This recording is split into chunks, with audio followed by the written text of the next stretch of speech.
Hello everyone, आज हम आपको बताएंगे दो ऐसी फाइटर जेट के बारे में जो इस फाइटर जेट को बनाया है रसिया ने, मगर बाद में ये दोनों फाइटर जेट का अपग्रेडेड वेरिएंट दो दूसरे और मुल्क ने बनाया और बाद में अपने एयरफोर्स में इस्तेमाल कर रहा है। और वो भी ये दोनों वेरिएंट रशियन एयरफोर्स में इस्तेमाल होने वाला संख्या से काफ़ी ज़्यादा मात्रा में है। तो दोस्तों आज हम बात करेंगे Indian SU-30 MKI fighter jet और चाइनीज J-11 फाइटर जेट के बारे में। SU-30 MKI फाइटर जेट में अगर कहा जाए तो इस अपग्रेडेशन का नाम दिया है सुपर सुकोई फाइटर जेट अपग्रेडेशन और इसकी शुरुआत हुआ था रसिया में। इसका कारण वर्तमान समय के अनुसार रसिया अपना SU-30 SM फाइटर जेट को अपग्रेड कर रहा है। वर्तमान समय पे नया और एडवांस फाइटर जेट के तुलना में इसको वर्तमान समय के अनुसार रसिया SU-30 SM फाइटर जेट को अपग्रेड कर रहा है SU-30 SM ब्लॉक 2 में, और जिसका स्टैंडर्ड होगा SU-35 फाइटर जेट का स्टैंडर्ड। और इस फाइटर जेट में अपग्रेडेशन में सबसे पहला है इंजन, उसके बाद राडार, एवियोनिक्स और इलेक्ट्रॉनिक वारफेयर इक्विपमेंट। इसका कारण वर्तमान समय पे टेक्नोलॉजी का विकास इतना तेजी से घट रहा है, इसलिए SU-30 SM फाइटर जेट को रसिया का अपग्रेडेशन बहुत ही ज्यादा जरूरी था, इसलिए इस अपग्रेडेशन कर रहा है रसिया। बाद में इस अपग्रेडेशन प्रोग्राम को इंडिया को ऑफर किया, मगर लगता नहीं है इंडिया का एयरफोर्स इसमें ज्यादा इंटरेस्ट है।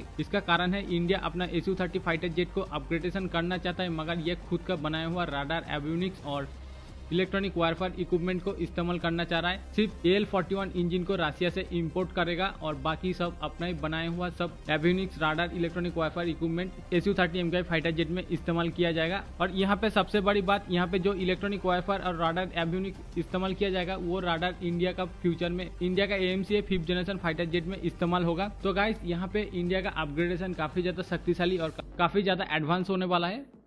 दूसरी तरफ J-11 की अगर बात की जाए तो J-11 फाइटर जेट काफी ज्यादा कंट्रोवर्सी और विवाद में घिरा हुआ था, मगर इस समय पे ये विवाद और कंट्रोवर्सी अभी नहीं है। इसका कारण वर्तमान समय पे रसिया और चाइना एक अलायंस बना हुआ है और ये अमेरिका के अगेंस्ट में।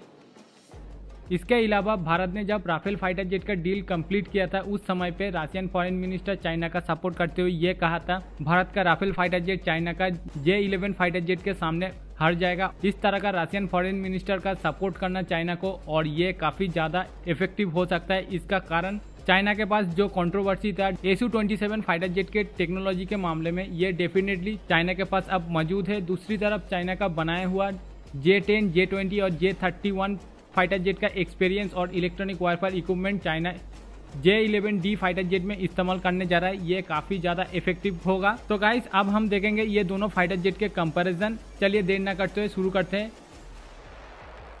इस कंपैरिजन में सबसे पहले जानेंगे सुपर सुकोई के बारे में। ये जो सुपर सुकोई जिस फाइटर जेट से अपग्रेड होकर आ रहा है वो है SU-30 MKI फाइटर जेट। उस फाइटर जेट का बेसिक इन्फॉर्मेशन सबसे पहले जानेंगे। SU-30 MKI फाइटर जेट को बनाया है रसिया ने, मगर इस फाइटर जेट को मैन्युफैक्चर किया इंडिया का हिंदुस्तान एरोनॉटिकल कंपनी ने। SU-30 MKI फाइटर जेट का फर्स्ट फ्लाइट किया गया था 1 जुलाई 1997 में, और इस फाइटर जेट को इंट्रोड्यूस किया गया था 29 सितंबर 2000 साल में, और 2000 साल से इसको प्रोड्यूस किया जा रहा है। और 2002 में इस फाइटर जेट को इंडियन एयरफोर्स में शामिल किया गया था, और ये फाइटर जेट का प्रेजेंट स्टेटस इन सर्विस है। और इस फाइटर जेट का यूजर इंडियन एयरफोर्स। अब तक 272 यूनिट से भी ज्यादा यूनिट बनाया जा चुका है। दूसरी तरफ J-11D की अगर बात की जाए तो ये फाइटर जेट रसिया का SU-27 फाइटर जेट का एक अपग्रेडेड वेरिएंट है, और चाइना का संगयांग एयरक्राफ्ट कॉर्पोरेशन इसको अपग्रेड करके इसको J-11D नाम दिया है। और इस फाइटर जेट का फर्स्ट फ्लाइट किया गया था 1998 में, इंट्रोड्यूस किया गया था इसी साल में, और इसी साल से इसको प्रोड्यूस किया जा रहा है। इसका प्रेजेंट स्टेटस है इन सर्विस, और इसका यूजर है PLA आर्मी और PLA नेवी। अब तक J-11 एयरक्राफ्ट 440 यूनिट से भी ज्यादा यूनिट बनाया जा चुका है। तो गाइस ये था ये दोनों फाइटर जेट का बेसिक इन्फॉर्मेशन। आगे देखेंगे इस दोनों फाइटर जेट का आकार और वजन के बारे में। सबसे पहले SU-30 MKI फाइटर जेट के बारे में अगर बात की जाए तो इसमें 2 क्रू मेंबर की जरूरत होता है, और SU-30 MKI का लंबाई 72 फीट और विंग स्पैन 48.3 फीट और height 20.10 feet. SU-30 MKI fighter jet का wing area 670 square feet. SU-30 MKI का empty weight 18,400 kg, gross weight 26,090 kg, और SU-30 MKI का मैक्सिमम टेक ऑफ वेट है 38,800 kg, जहां पे Su-30 MKI 9000 से लेकर 9500 kg तक फ्यूल कैरी करने में कैपेबल है। और इसी के साथ Su-30 MKI का सबसे मेन फीचर्स, जिस फीचर्स के वजह से Su-30 MKI super Sukhoi fighter jet में अपग्रेड होगा, इसका पावर प्लांट। प्रेजेंट टाइम में Su-30 MKI में AL-31FP इंजन को इस्तेमाल किया जा रहा है, जिसका dry charge 75 kilo Newton, after burn के साथ 123 किलो न्यूटन। मगर इस फाइटर जेट में AL-41 इंजन को अपग्रेड किया जाएगा, जिसका dry charge 89 kilo Newton, after burn के साथ 137 किलो न्यूटन और इमरजेंसी में 142 kilo Newton power generate force करने में सक्षम है। और ये इंजन पिछले इंजन के मुकाबले में सबसे शक्तिशाली और काफी ज्यादा हाई टेक्नोलॉजी से लैस है, जिसमें थ्रस्ट वेक्टरिंग नोजल को भी नजर में रखकर इसको बनाया गया है। और ये RCS में काफी ज्यादा एडवांटेज देने वाला है सुपर सुखोई फाइटर जेट को। दूसरी तरफ J-11D के बारे में अगर बात की जाए तो J-11D में एक क्रू मेंबर की जरूरत होता है और J-11D का लंबाई 71.1 फीट और J-11D का विंग स्पैन 48.3 फीट। J-11D का हाइट है 19.5 फीट और टोटल विंग एरिया है 568 स्क्वायर फीट। J-11D का MTO वेट 16,380 kg और ग्रॉस वेट 23,926 kg।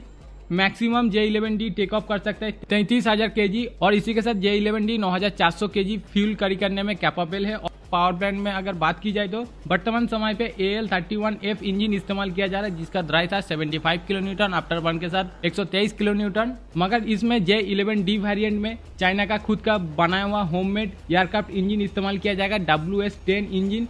और ये इंजन का dry charge 89 kilo Newton, after burn के साथ 132 किलो न्यूटन। और इसी के साथ ये इंजन भी थ्रस्ट वेक्टर नोजल को ध्यान में रखकर बनाया गया है। जो अगर बात की जाए तो दोनों फाइटर जेट के इंजन के बारे में, यहाँ पे AL-41 इंजन का एडवांटेज काफी ज्यादा होगा। AL-41 इंजन WS इंजन के तुलना में काफी ज्यादा शक्तिशाली और काफी ज्यादा ताकतवर है। तो गाइस आप देखेंगे ये दोनों फाइटर जेट के परफॉर्मेंस के बारे में। तो चलिए सबसे पहले शुरू करते हैं Su-30 MKI का परफॉर्मेंस के बारे में।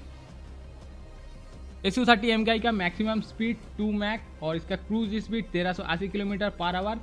Su-30 MKI का रेंज 3000 किलोमीटर और ferry range 8000 kilometre with 2 fuel drop tank. Su-30 MKI का कॉम्बैक्ट रेंज 1200 किलोमीटर से भी ज्यादा। इस फाइटर जेट का सर्विस सीलिंग 65,800 फीट और जी लिमिट +9 से -3, rate of climb 300 metre per second. Thrust to weight ratio वर्तमान समय पे Su-30 MKI का थ्रस्ट टू वेट रेशियो है 0.90, मगर AL-41 इंजन अपग्रेडेशन के बाद इसका थ्रस्ट टू वेट रेशियो होगा 1.08। Su-30 MKI का विंग लोड है 400 kg मीटर पर स्क्वायर। और एंड्योरेंस टाइम में अगर कहा जाए तो Su-30 का एंड्योरेंस टाइम नॉर्मली 10 घंटा, कॉम्बैक्ट टाइम में फुल वजन के साथ 3.75 आवर। दूसरी तरफ अगर J-11D के बारे में बात की जाए तो इसका परफॉर्मेंस में J-11D का मैक्सिमम स्पीड 2.1 मैक और cruise speed 1450 kilometre per hour. J-11D का रेंज 3530 किलोमीटर और ferry range 4000 kilometre, combat range 1500 kilometre, service ceiling 62,000 feet. G limit में J-11 +9 से -3, rate of climb 300 metre per second. Thrust to weight ratio वर्तमान समय पे J-11 में thrust to weight ratio 1.0, मगर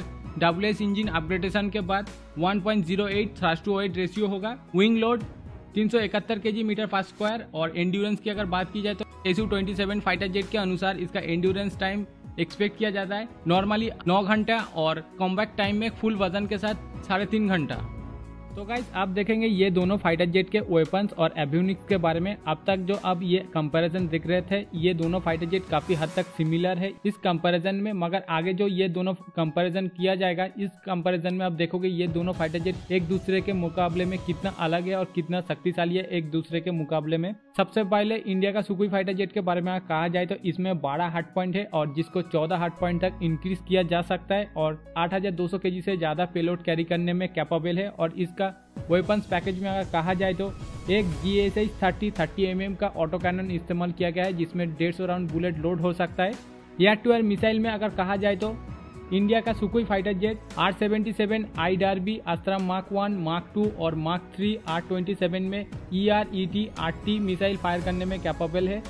R-27 K-100 Mika, एसरम, meteor जैसा missile fire करने में कैपेबल होगा।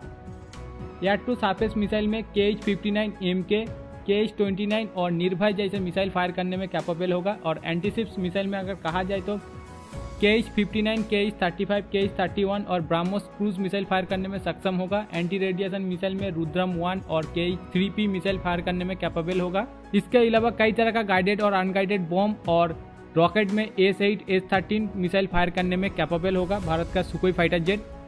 दूसरी तरफ अगर कहा जाए तो चाइनीज एयरक्राफ्ट के बारे में, J11 में 10 हार्ड पॉइंट है, मगर ये हार्ड पॉइंट कितने हार्ड पॉइंट तक इंक्रीज किया जा सकता है इसके बारे में कोई पता नहीं। चाइनीज का ये J11 फाइटर जेट 5 से 6000 kg पेलोड कैरी करने में कैपेबल होगा। वेपन्स की अगर बात की जाए तो एक GSI 30 mm का ऑटो कैनन इस्तेमाल किया गया है। भारत का सुखोई फाइटर जेट के जैसा 150 राउंड बुलेट लोड हो सकता है। एयर टू एयर मिसाइल में अगर कहा जाए तो R77, R73 और R27 मिसाइल फायर किया जा सकता है। इसके अलावा चाइना का बनाया हुआ खुद का PL-15, PL-12, PL-8 और PL-9 मिसाइल फायर किया जा सकता है। बॉम्ब्स में कई तरह का गाइडेड और unguided cluster munition bomb fire किया जा सकता है। तो गाइस यहाँ पे वेपन्स की अगर बात की जाए तो भारत का सुखोई फाइटर जेट काफी ज्यादा एडवांटेज होगा J11D फाइटर जेट के तुलना में, क्योंकि यहाँ पे भारत का ये फाइटर जेट कई देश का वेपन्स फायर करने में कैपेबल होगा, जहाँ पे चाइना का ये J11D सिर्फ एयर टू एयर मिसाइल में फायर करने में कैपेबल होगा। 90% डिफेंस एक्सपर्ट और डिफेंस सोर्स ये क्लेम करता है चाइना इस फाइटर जेट को मेनली एयर सुपीरियरिटी रोल के लिए बना रहा है और ये चाइना का इकोनॉमी और चाइना का मिलिट्री बजट के लिए काफी ज्यादा सुइटेबल एक्सपेंस है। इसके साथ कई डिफेंस एक्सपर्ट ये क्लेम करता है ये J11D फाइटर जेट फ्यूचर में चाइना का J7 फाइटर जेट को रिप्लेस करेगा। तो गाइस अब चलेंगे ये दोनों फाइटर जेट के एवियोनिक्स के तरफ। इंडिया का सुखोई फाइटर जेट के बारे में अगर कहा जाए तो इंडिया का Sukhoi fighter jet definitely upgradation में ये ऐसा राडार को इस्तेमाल किया जाएगा और इसका कारण है वर्तमान समय पे ये ऐसा राडार का इस्तेमाल बहुत ही ज्यादा तेजी से बढ़ रहा है और ये राडार काफी ज्यादा इफेक्टिव है। इसलिए इंडिया के पास राडार में काफी ज्यादा लिस्ट शामिल है, जैसा कि इंडिया का बना हुआ उत्तम ईएसआर राडार जिसका range 150 kilometre, Israeli EALM 2052 radar जिसका रेंज 200 किलोमीटर, इर्बिस ई राडार को इस्तेमाल कर सकता है जिसका डिटेक्शन रेंज 400 किलोमीटर और ट्रैकिंग रेंज 200 किलोमीटर और ये काफी ज्यादा इफेक्टिव है। जुक AMME राडार इस्तेमाल किया जा सकता है जिसका रेंज 260 किलोमीटर तक है। फायर कंट्रोल ईएसआर राडार के अलावा अमेरिका का lightning targeting pod ELM 2060P airborne synthetic aperture radar communication pod और ELM 8222 जैमर, DRDO का बनाया हुआ Tarang early warning receiver, OLS 30 laser guided optics IRST इस्तेमाल किया जाएगा। दूसरी तरफ अगर J11D के बारे में कहा जाए तो J11D में 95% डिफेंस एक्सपर्ट और डिफेंस सोर्स ये क्लेम कर रहा है इसमें डेफिनेटली ये सब राडार को इस्तेमाल किया जाएगा फायर कंट्रोल राडार के हिसाब से। और इसके अलावा J11D में advance glass cockpit, fly by wire system, IRST systems, OEPS 27 electro optic systems, NSTS 27 helmet mount sticks इस्तेमाल किया जाएगा। इसके अलावा ECM पॉड और चाइना ने J20 में जो इलेक्ट्रॉनिक वायरफायर इक्विपमेंट इस्तेमाल किया है वो इलेक्ट्रॉनिक वायरफायर इक्विपमेंट हो सकता है चाइना ने इलेक्ट्रॉनिक वायरफायर कैपेबिलिटी को बढ़ाने के लिए इस्तेमाल किया है। तो गाइस ये था ये दोनों फाइटर जेट का कंपैरिजन और एनालाइज। आखिर में एक बात कहना चाहूंगा, अगर इंडिया और चाइना के बीच वॉर स्टार्ट होता है उस समय पे ये दोनों फाइटर जेट अगर एक दूसरे आमने सामने स्टैंड होता है तब उस समय पे दोनों एयरफोर्स और ये दोनों फाइटर जेट के लिए काफी ज्यादा चैलेंजिंग और डिफिकल्ट काम होगा। इसका कारण ये दोनों फाइटर जेट किसी सामान्य जगह पर जंग नहीं लड़ने वाला है। ये दुनिया का सबसे हाईएस्ट एल्टीट्यूड माउंटेन एरिया है और माउंटेन एरिया में VPR कैपेबिलिटी काफी ज्यादा डिक्रीज होता है और इसके साथ परफॉर्मेंस में भी। तो गाइस अगर यहाँ पे इंडियन सुखोई फाइटर जेट के बारे में अगर कहा जाए, यहाँ पे सुखोई फाइटर जेट काफी ज्यादा मात्रा में एडवांटेज में है। इसका कारण इंडियन सुखोई फाइटर जेट में ये सर राडार के मामले में काफी ज्यादा वैराइटीज राडार इस्तेमाल किया जा सकता है और दूसरी बात कई देश का weapons Indian Sukhoi fighter jet में इस्तेमाल किया जा सकता है और इंडिया सुखोई फाइटर जेट में जो इंजन अपग्रेडेशन करने वाला है वो J11 फाइटर जेट के इंजन के मुकाबले में काफी ज्यादा शक्तिशाली है। दूसरे तरफ J11 की अगर बात की जाए, J11 माउंटेन एरिया और एयर सुपीरियरिटी के लिए बनाया गया है और इस जगह पर J11 का performance Indian Sukhoi fighter jet से काफी बेहतर है। और यहाँ पे एक बात कहना चाहूंगा, इंडियन फाइटर जेट के पास अच्छी कैपेबिलिटी वाला ये सब राडार मौजूद होगा, मगर यहाँ पे J11 Indian Sukhoi fighter jet को काफी पहले डिटेक्ट और ट्रैक करने में सक्षम होगा। इसका कारण J11D वेरिएंट फाइटर जेट में काफी ज्यादा मात्रा में कंपोजिट मटेरियल को इस्तेमाल किया गया है जिसके वजह से इसका RCS काफी ज्यादा घट गया है 3 मीटर पर स्क्वायर, जो इंडियन सुखोई फाइटर जेट के RCS के मुकाबले में काफी ज्यादा कम है। और यहाँ पे इंडियन फाइटर जेट के एयरफ्रेम में कोई भी अपग्रेडेशन नहीं किया जा सकता है और यहाँ पे इंडियन फाइटर जेट के लिए एक डिसएडवांटेज है। तो गाइस ये था ये दोनों फाइटर जेट का कंपैरिजन और इसके बारे में आप क्या सोचते हो जरूर कमेंट करके बताना कौन फ्यूचर में ज्यादा शक्तिशाली होने वाला है। इस वीडियो को इतना देर तक देखने के लिए बहुत ही ज़्यादा thank you very much, thank you for watching.